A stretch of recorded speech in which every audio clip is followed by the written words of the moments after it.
Ouve, ó Israel, o Senhor vosso Deus é um. Verdade é que Deus em Cristo, o Senhor dos Senhores, era e há de vir, mas somente Ele tem o poder da consumação, porque quando diz há de vir, se anuncia que ainda será ou continuará a ser visto, novo, revelado, conhecido, anelado, criador, maior e além da plenitude imaginável. 1 Pedro 2, 6 a 8. Deus lhes enviará a operação do erro. Deus enviará a operação do erro para que creiam a mentira. E o que está mais sujeito à mentira? O que está escrito ou o que está além do que está escrito? Deus é tudo, mas nem tudo é Deus. Já está escrito que aquele que não crê em mim já está condenado, porque não creu no nome do unigênito Filho de Deus. Mas não se trata de uma condenação nova ou por se crer, mas que já estava estabelecida antes de ouvir a palavra da verdade para a salvação. A salvação veio para os que estavam assentados em trevas na estrada da escuridão, doentes, perdidos e sem Deus, e sem saberem para onde eles estavam indo. Mas o ato de não rejeitar a mentira ou retardar o crer na verdade equivale a crer na mentira. E isto em sentença justa, compulsiva, inevitável. Terá que crer na mentira. A operação do erro é um extremo tão danoso que nos obriga a negar o que está escrito em favor do que não está escrito. Mas o homem concluiu, entendeu e tenta consumar. É assim que Deus disse: não comereis de toda a árvore do jardim. Gênesis 3, 1. Um espírito de mentira na boca dos profetas. Aquele que ensina necessita lembrar e compreender que todos nós estamos sujeitos a cair no mesmo erro de Eva, ou da resposta ressentida que Adão deu a Deus. Porque, não sendo escrita e lida a palavra assim como Deus falou, será acrescentada ou diminuída de alguma letra ou sinal em J e tio, o que imediatamente tirará daquele que ensina a mansidão, a humildade, a temperança, a sabedoria, a capacidade de perdoar, e suscitará logo a contenda e a dissensão, apontando para a heresia. Negligenciar esses cuidados o colocará a um passo de dar a luz ao espírito do erro e ao espírito de mentira, o que pode danar a mensagem do bem na boca do profeta. É preciso, tanto para a segurança no que ensina, quanto na reação dos que ouvem, aprendendo ou julgando, que houve um espírito da parte de Deus que atormentava a Saul. Era castigo de Deus, não participação maligna. Mas que em humildade e submissão à vontade de Deus, todas as coisas contribuem juntamente para o bem daqueles que amam a Deus e que são chamados pelo seu decreto. O Filho do Deus vivo. 3 atitudes, virtudes, dons e testemunhos. 3 espíritos, poderes sobrenaturais, testemunhos, testemunhas, manifestações, fenômenos, testificam no céu. Porque o verdadeiro testemunho vem de 2 ou 3 testemunhas. Logo, há 3 testemunhos no céu, os quais testificam de que Jesus Cristo é o Filho do Deus vivo. Jesus Cristo é o Filho de Deus. 3 são os que testificam no céu: o Pai, a Palavra e o Espírito Santo, o mesmo Deus. Os 3 poderes testificam que Jesus Cristo é o Filho de Deus.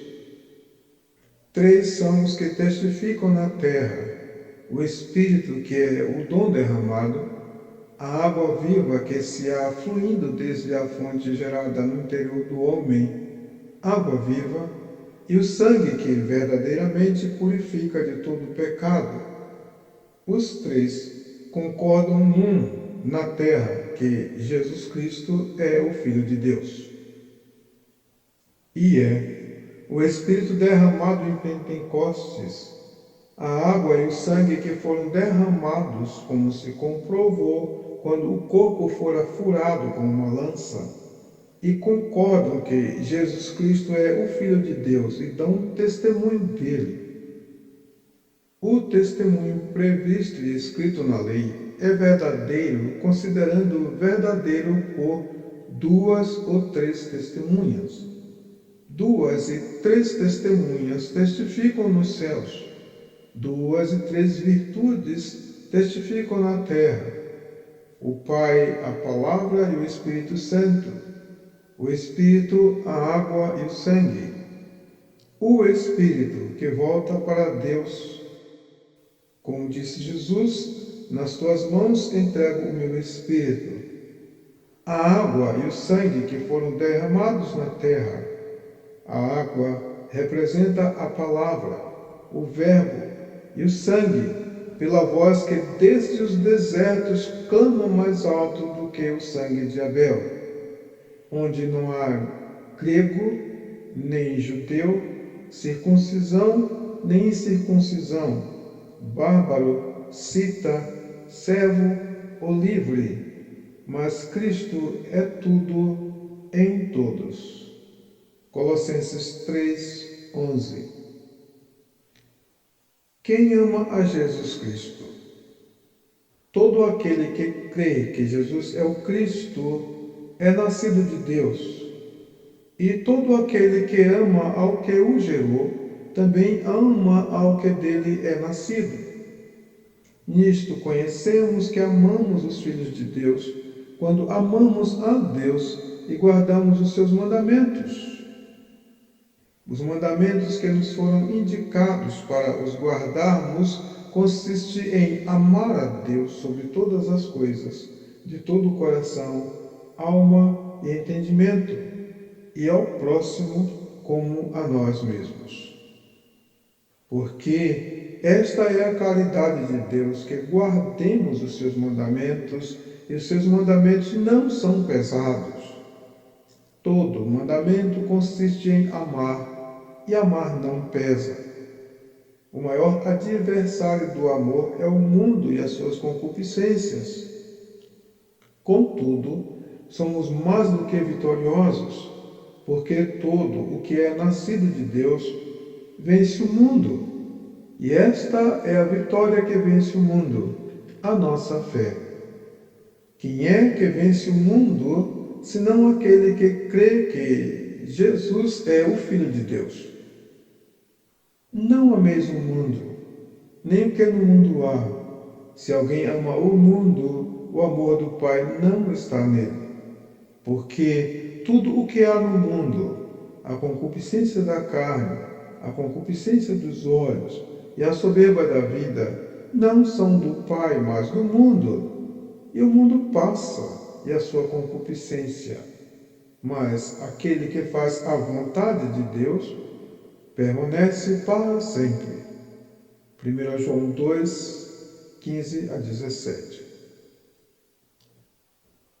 E este é aquele que veio por água e sangue, isto é, Jesus Cristo. Não por água, mas por água e por sangue. E o Espírito é o que testifica, porque o Espírito é a verdade. Porque 3 são os que testificam no céu: o Pai, a Palavra e o Espírito Santo. Estes 3 são um. E três são os que testificam na terra: o Espírito, e a água, e o sangue. E estes três concordam num. Se recebemos o testemunho dos homens, o testemunho de Deus é maior, porque o testemunho de Deus é este, que disse o Filho testificou. Quem crê no Filho de Deus, em si mesmo, tem um testemunho. Quem a Deus não crê, mentiroso o fez, porquanto não creu no testemunho que Deus disse o Filho deu. E o testemunho é este, que Deus nos deu a vida eterna. Esta vida está em seu Filho. Quem tem o Filho tem a vida. Quem não tem o Filho de Deus não tem a vida. Estas coisas vos escrevi, para que saibais que tendes a vida eterna, e para que creias no nome do Filho de Deus. 1 João 5, 1-13. Concílio dos Apóstolos. Pareceu bem a nós e ao Espírito Santo, o que se compreende que não fora um homem só, nem sozinho, que determinou e consumou o assunto. Então, pareceu bem aos apóstolos e aos anciãos, com toda a igreja, eleger homens dentre eles e enviá-los com Paulo e Barnabé a Antioquia, a saber, Judas, chamado Barsabás, e Silas, homens distintos entre os irmãos, e por intermédio deles escreveram o seguinte: os apóstolos e os anciãos e os irmãos, aos irmãos dentre os gentios que estão em Antioquia e Síria e Cilícia, saúde.